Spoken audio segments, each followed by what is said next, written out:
I feel like I just woke up. Why? Mother's Day is Sunday. Yeah, it is. I have, and especially with the time we're living in. Now, yeah. Oh, yeah, you can. Joey's been asking me all week, tell me what you want to do. And so okay, have you told him? Yeah. And? I wanted to go originally to the lake. Okay. It's not going to be warm enough. It's going to be a little chilly. So? Well, I'm just saying. Okay. I get cold really easily. Well, yeah, she was cold yesterday, and it was 82 degrees out. I'm sorry. I'm always cold. So we're in a parka. Pretty much. Yeah, and a beanie and everything else. But I think we're going to go to a park and have a picnic. Well, then it became, what do you want to eat? We need details. I know, but am I the only mom that thinks you should know me? No, listen. Oh, look. I bought Look a at purse. Linda. Yes, Linda. Even though her name's Liz. Okay, Linda. I bought a purse for my wife for Christmas one year. Oh, okay. Big mistake. Why? Because I thought I knew the kind of purse that she liked. Now, when it comes... Hold on. I'm not done. It got returned. She picked something else. And here's the thing. I have been able to pick out her own Christmas gifts ever since. She does not. She just tells me exactly what she wants, and sometimes she'll buy them, and I just put on the package from me. Well, it is always the best way. Joey will say screenshot or send me the link to several things that you want, and then he makes his own choices. There's fear in husbands. I'm telling you, when it comes to you get it wrong. What? Come on, you get it. A guy gets it wrong, it's over. Okay. It's done. It's like, I ruined Mother's Day. No, you don't ruin. One time Joey did buy me an outfit, and it was so not my style at all, and I wore it once, and I don't even know. I felt like I should have been on the Golden Girls. I was see? You have to be detailed. But I knew in his heart that he was trying. Yeah. I was trying with the purse. Right. And I tried again. I thought, okay, I'm going to leap out there, and I bought this handmade, custom-made thing because we have family stuff that hangs all over the place. Family love, yes. God is, it's all decorated in the house. Yeah. Yeah. Sometimes it's farmhouse stuff. So I had something really nice made. It's hanging in the garage. Well, it is macrame. So. No, it's not that. It's not that. So anyway, so Mother's Day is this weekend. To every husband, good luck, buddy. There's no fear. Don't fear the wife, please. His morning crew. Liz and I had the opportunity to participate in it was a drive-in National Day of Prayer at NGU and the Tim Brazier campus. It was just so sweet. And it was super cool that people drove out in their cars with their families. There was one little family that had the kids in the back, and it looked like toddler girl, 4 or 5 years old. She had her little chair set up. I mean, it was just the cutest thing. That is nice. Yeah. And a lot of cars came out. And at one point, they were asked, since, there's no big amens or anything like that, it was like, hey, will you just honk your horn? And here's the parking lot honking their horn during the National Day of Prayer yesterday. That was quite amazing. It was a good time. It was, and it was a beautiful day. It was Facebook Live. You can even go back and watch. Yeah, that it's right prayer. there. Yeah, if you want to take part. Of course, there was a National Day of Prayer event last night. Michael W. Smith took part in that one. But it was a really good day, but we don't have to have a National Day of Prayer. We can do it right now. We can do it wherever. Isn't that nice? Yeah. His morning crew. There's something up with this FedEx driver. Yeah, he likes Dairy Queen. It's Rob and Liz, his morning crew on his radio. He does. He's a FedEx worker. His name's Jordan, and he was making deliveries, and he went to one house, and there was a little girl there, 6 years old, but he was delivering a package, I guess, to her dad. And I guess she got a little bummed out by it, and he wanted to know why. So they said, what's her birthday today? So Jordan says, oh, well, happy birthday, leaves, goes to Dairy Queen, picks up some cupcakes. I've never had cupcakes from Dairy Queen. Didn't know that was a thing. Comes back, delivers them, made her day. Isn't that cool? Yeah. And Mom's like, well, why'd you do that? He said, well, she should be with her friends celebrating her birthday. She can't do that. So I'm going to make it special. Yeah. Now they're making plans to get together after all the social distancing. With the FedEx dude? Yes. Oh, nice. Yeah, and she even tweeted out like her thanks. FedEx picked it up. I think his dad-in-law or something picked it up, let him know about it, and that's how they got together. So, see, this is creating new relationships that you wouldn't have had it not been for social distancing. That is just so nice. Yeah. And that he went to Dairy Queen and got that. I'm pretty sure he got himself a Blizzard. You know he did Butterfinger. A Butterfinger Blizzard. Yeah, it's the best one. And then cupcakes for the girl. His morning crew. Okay. She wanted to make something out of the birthday that was canceled. Okay. Because her daughter was turning 8 years old, and she just wanted to do something for her daughter. She just thought, okay, she likes Cinnabons. Do I make a whole platter of them? No, I'll just make one big one. Oh, cool. We're talking giant size Cinnabon that was, I call it Cinnabon, cinnamon bun. Yeah. That's right. I said it Cinnamon right. rolls, yeah. Okay. That's as big as a birthday cake and a half. Oh, wow. If you can visualize. It feeds 8 people. A cinnamon roll that feeds 8 people. The thing is honking huge. Well, anyway, she posts this thing, and then people are like, hey, I want one of those. So she thought, maybe I can do a fundraiser out of this thing. So this mom started making one, and then another, and then another. Winds up raising money and raised about $35,000. I thought you were going to say $3,500. $35,000? $35,000. Gave it all to healthcare. Really? Front lines, yeah. It was amazing. Absolutely amazing. And she's gotten her family into this, right? Yeah. To help her? The husband is like a designer, graphic art. And so he made the big box that they can deliver it with. Giant love, sweet thanks. Right on there. Cinnamon rolls are my favorite thing in the world. But that is a large, like you said, honking size. It's huge. Cinnamon roll. By the way, I got it wrong. It's Oregon Food Bank that she's giving all the donations to. Good, good. To help feed a lot of people. So feeding sweets to the healthcare workers, feeding people who are in need. That's crazy. So you go on, you order it. Yeah. The money goes to the healthcare, and then, To the food bank. To the food bank, sorry. Cinnamon roll goes to basically healthcare workers and stuff like that. So good for her. They needed some extra sugar in their lives for sure to get through this. His morning crew. Here's something you can be a part of and join the USSF. And it's not a college. What is this? It's Rob and Liz, his morning crew on his radio. It's the U.S. Space Force. Yes. Like Air Force, but Space Force. They've got a recruitment ad that's out now. And so they're recruiting for this new branch of the military. Are they recruiting mom of 3? Because I want to be part of it. I just want the uniform. Yeah, right? I was looking all over their website. I'm like, what are these people going to do? What is this? Military in space? Are you flying around like Buck Rogers or Star Wars or something like that? Yes. That is so awesome. It does sound awesome, but I read it and I went, what does this really mean? Yeah. Responsibilities will include developing military space professionals.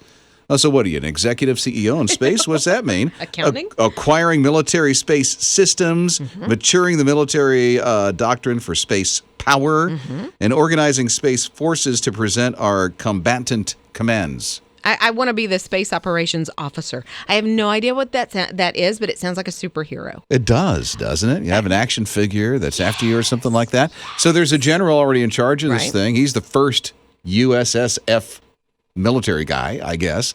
And now they're doing the whole recruiting thing. And I think a lot of the Air Force has first dibs in it. Those who are in the Air Force be able to come on over to the USSF if they fulfill the requirements that are needed to be a space officer. Yeah. I don't know. Didn't you want to be an astronaut when you were a kid? Okay, every kid, well, at least in the circle of influence I was in. Sure. All my friends wanted to be in space. Oh, I wanted to do it. I think I could still do it if you knocked me out for the ride up. She won't do a roller coaster. I think she's out. So the G-forces would take me out of the whole thing. But if I could wake up there. Rob and Liz. His morning crew. I love how parents are being so creative. A couple weeks ago, we told you a story about a dad that was teaching his kids to surf in the front yard under a water that's right. sprinkler. The dude was so smart. He's sitting in his lawn chair just pulling the string. Yes. Pulling the rope, and she's in a wagon or something like that, right? Learning how to surfboard and get the cord just right. So now there's a mom who lives in a state where there's no beaches that are opened. And so she wanted to create, because it looks like toddlers, 3, 4, 5 years, something like that. She says, let's have a beach day. Mom goes into her master bathroom, which is very swanky, by the way. And she puts up like a beach scene. Okay. With a backdrop, she has all the beach towels, she has pineapples and, suntan lotion, and she lets the kids loose. Ready to go to the beach? Yeah! All right, go!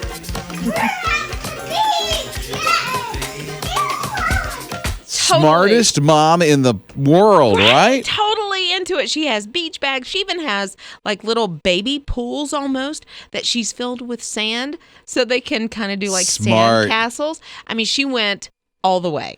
Okay, Liz is showing me the video. Well, Yes. you know what those are? Those are saucers that you go down in the snow that she put the sand in. Are they? Yeah, because I have one at the house so that the kids, whenever it snows, which is a rarity around here, Yeah. we can go to the neighborhood hill and then go down that. So that's what she used. Are you like Christmas Vacation and you put the lacquer on the Yeah, no, underside of it's it? Crisco. And then you just go and boom, I gotta that's see it. video. Gotta see it. Rob and Liz. His morning crew. Okay, Megan is pretty smart. Yeah. She wants to help people. COVID-19, a lot of people want to go out and do a lot of things to help coworkers and care workers. And so Megan thought, okay, I know what I'm going to do. She's 14 years old. She's a freshman and the Kentucky Country Day. She said, I'm going to go ahead and start some, and I like what she calls them, snack sacks for good. Snack sacks for good. Snack sacks for good. All right, what does she do? Say that fast. I know. You butcher it. I know I do. know. So she puts together these sacks, literally sacks, and she has applesauce, non-perishable fruit, granola bar, bottled water, goldfish crackers. Let's see. She calls it a good salty snack. Mint for fresh breath, because you need it after all Yeah, that you do. stuff. And a personal note of encouragement. What? Yeah, she gives them to the healthcare workers. She's 14 years old and a freshman. And I go home and, binge watch good British baking shows. And she's doing all of that. Yeah, so binge watch your shows. Yeah. Do some baking. Yes. Put it in a sack and bring it to the hospital. You know what? I should do that. Hey, good. Absolutely. Thank you for that encouragement. You're welcome. You can give me the credit. Rob and Liz. His morning crew. There is a nonprofit in Colombia that we got to give a little cred to. They are doing some awesome things. They have 50 churches that came together. Oh, that's great. And they are giving back to their area. So what they're doing, because they saw the need in Colombia and in that area during the pandemic, furloughs and everything else that's going on. And so they're filling those needs like food, clothing, bill assistance. They even offer tax assistance and counseling through all of this. I think they do this anyway, this kind of thing, but they've really even come together even more now. But you can help by, of course, volunteering, by donating to their cooperative. It's just super cool. I love to see what people are doing. The right now. cooperative ministry, is that what Yes. it's called? And 50 churches all together in the Midlands? Yes. See, that tearing down the walls. I know. Getting out there, filling the need, sharing the love of Christ. Way to go, cooperative ministry. His morning crew. I don't know if you deal with this, but this whole COVID thing, you have to do the curbside. Yes. Some restaurants are opening up their parking lot. You can dine in the parking lot. We did that over the weekend. Yeah, I saw that. At a restaurant that we went to. But I was thinking with the curbside and all this other stuff, what about the tip? Should it be I better? was conflicted about the whole tip thing because if it's curbside pickup, it's like, why? You're just running out to my car. Yeah, you didn't do anything special, Right. outside of do you tip? And I'm looking at etiquette, and it is do something. Oh, sure. At least do something. Now they're saying that those who deliver to you, it's usually, I didn't know this, 10 to 15%. I didn't know it was that low. It seemed low to me. Yeah, because it seems like it should be higher. It's not they're coming to your table; they're actually coming to your home. They're driving to your home, coming to Yeah. your home, delivering the stuff. Right. But they say do the 20% for delivery now. That's proper etiquette. And then when this is all passed, go back to the 10, 15%. Yeah. Now I'm going to feel like I'm cheap next time. No. Somebody's like, 10 to 15%, I can do that. Now you know. And then the plumbers and the other people that are coming to your house, they say about 10 to 15 bucks. Right. Which they are kind of coming on the front line because they don't know. Coming, yeah, that's true. Who you've been around, or and a plumber has to come into your home most. And that's often. all emergency stuff. Yeah. Right? And so they say, and I thought it would be higher myself. I didn't know it was $10 to $15. I guess I'm a little bit too generous. That does seem low. It does, doesn't it? Yeah, a little bit. But as far as the curbside, I don't know. It's probably more about helping them through this time. That's it. It's exactly it. So that's why they're saying at least do something because the waiters and waitresses don't get a minimum wage. Yeah. It's lower than that because of the tips. Yeah. And they still report the taxes and stuff like that. So they're not getting any of that stuff. And they've cut down on hours in a lot of those restaurants. So, yeah. And if you go through a drive-thru and there's a little cup, put something in there. Oh, nice. Yeah. Liz reminds me of if she sees a cup, hold on. Maybe I'll get a tip. I'm going to go find a cup. Mornings with Rob and Liz. Getting a couple of texts in about tipping right now. Yeah, Tammy said the waiters and waitresses that are coming out for curbside service, they are still making the same pay that they did before, which is less than minimum wage. Right. And so they're really depending on those tips, in her opinion. And I think that's basically the opinion, don't you think? Tammy, I wonder if you are a waiter or a wait. No, you can't be a waiter. If you're a waitress, Tammy, that answered my own question, didn't it? Hey, let us know. We'd love to chat with you, even if you're walking through this whole COVID thing and that was or is your vocation. How in the world, are you getting without the tip thing? Yeah. Because most people, at least I was thinking, curbside, nah. You don't have to. You don't have to. And then I started going, well, wait a minute, you got to do something because it's COVID-19. Sure. And what if that's one of the waiter or waitresses that don't get paid? Yeah. The minimum wage or above that because of the tipping, and now not getting the tipping because of curbside, because of how people like me was thinking. Yeah, and if you're not a waiter or a waitress or in the restaurant business, if you're just ordering out, are you tipping the same as you did before? Is it better? Like, how you handling that? Rob and Liz. His morning crew. So here is a young lady, here's Joyce. She says she's a healthcare worker, and she's trying to tip higher, especially for the curbside folks, because they lost more hours than she has lost. Isn't that nice that she's doing that? Steven, he texted in and said that he was a waiter for a long time, made $2.13 an hour, but if he didn't make enough tips in a week, the restaurant where he worked would kind of make up the difference via direct deposit. Oh, good. Yeah. See, I started thinking earlier, I'm like, I wonder if I'm tipping enough. Sure. If, curbside, I was thinking at the beginning, I still did it, but at the beginning I'm going, do we really have to tip? Yeah. Because they're not doing anything outside of them. Then I went, wait a minute. Some people have lost their jobs and hours are cut and stuff like that. Yeah. Corbin is getting through at 800-447-7234. What's up, Corbin? So as a tipped employee, it's great that all the employees are tipped, but the one way to look at it is by federal law, if an employee does not make minimum wage, depending on where their state is, then the employer has to make up that gap. So if an employee only, let's say, makes $5 an hour, then the employer has to make up the other $2.25 for the state of North Carolina. So if you don't tip, it's not only affecting the employees, but it also affects the business that is open. You said you get tipped yourself, so you work in that service? I do delivery driving. Oh, cool. So what do you deliver? I deliver sandwiches. I mean, it's a cool little thing. I enjoy it. I like seeing people. Now, a lot of people have they say leave by the door right now because obviously they want to go contactless, which is fine. It's a neat little thing. You're always active. You're always on your feet. Yeah, and always at a different place, too. Right. You know? Scenery changes all the time. It does. Unless that one guy keeps getting the same sandwich over and over. That guy named Rob? No. That's what you were saying. Rob and Liz. His morning crew. This is one of my favorite stories, I think, maybe ever. Dr. Loki. It's a doctor? Not doctor, but dogter. Dog, like G-O-D-O-G? Yes, because he's a Rottweiler. Oh, okay. He is a therapy dog at the University of Maryland School of Medicine. He's 2-year-old Rottweiler, and his dog mommy, Caroline, when she first got him, she used to FaceTime and go her grandfather and then go visit him, and it would always just brighten his day.